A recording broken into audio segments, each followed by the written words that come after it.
मेरे से जो भी अभी तक गलती हुई है उनके लिए क्षमा प्रार्थी हूँ। आज के बाद मैं किसी भी सार्वजनिक जीवन में नहीं हूँ। मेरे जीवन का एक नया अध्याय, केवल एक धार्मिक व्यक्ति, मेरे जीवन का नया अध्याय शुरू होता है और मैं अपनी पुराने जीवन की सभी गलतियों के लिए क्षमा प्रार्थी हूँ। एक नफरती ने ऐलान किया है कि उसका नफरत के कारोबार से मोह भंग हो चुका है। सांप्रदायिकता की सड़ांध में सड़ चुके एक दंगाई ने आज असल में कसम खाकर कहा है कि अब वो किसी धर्म के खिलाफ जहर नहीं उगलेगा। हम बात उसी अधर्मी की कर रहे हैं जिसे धर्म संसद के नाम पर इस्लाम को गालियां देने की खूब आदत रही है। हम बात यति नरसिंहानंद की कर रहे हैं। नमस्कार, आदाब, आप देख रहे हैं खबर अड्डा और आपके साथ मैं हूं सुम्बुलीरम। जी, अगर हम कहें कि नरसिंहानंद ने नफरत के रास्ते से तौबा कर ली है तो शायद आपको या तो इस बात पर यकीन ना हो या तो आपको लगे कि नफरत ही जिसका पाठ रहा हो और अधर्म काम वो शायद फिर से कोई नौटंकी पर उतर आया होगा। लेकिन भला जो भी हो, हम जो भी कह रहे हैं वो 100% सबूत के बिना पर सच है। नरसिंहानंद सरस्वती के जबान पर सचमुच सरस्वती विराजी हुई लगती है। उसने बाकायदा पूरी पलटन के साथ ये कसम खाई है कि वो जो आज तक हर रोज सुबह और शाम इस्लाम को गालियां देता रहता था, मुसलमानों के खिलाफ नफरत का जहर उगलता रहता था, जिसे अल्पसंख्यकों को देखने भर से दिक्कत होती थी।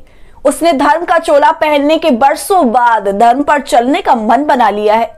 जी, यति ने आज तक जो भी अति की थी उसके लिए माफी मांगते हुए उसने कहा है कि इस्लाम के खिलाफ उसने आज तक जो कुछ भी कहा, जितनी भी दुर्भावना फैलाई है, वो अब आगे ऐसा कुछ भी नहीं करेगा।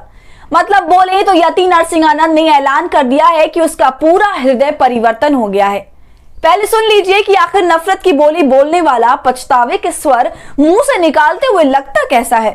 मैं हिंदू समाज से कहना चाहता हूं, मैंने अपना जीवन जितना भी था इस्लाम के जिहाद से लड़ने में लगाया, लेकिन अब बचा हुआ जीवन मैं केवल और केवल मां और महादेव के यज्ञ में और योगेश्वर की गीता के प्रचार में लगाना चाहता हूं। मेरे से जो भी अभी तक गलती हुई है उनके लिए क्षमा प्रार्थी हूं।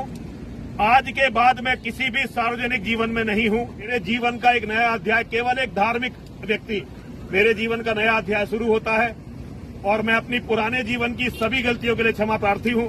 जी, तो सुन ही लिया होगा आपने। इस्लाम और मुसलमानों के खिलाफ अब मैं कभी भी कुछ भी नहीं बोलूंगा।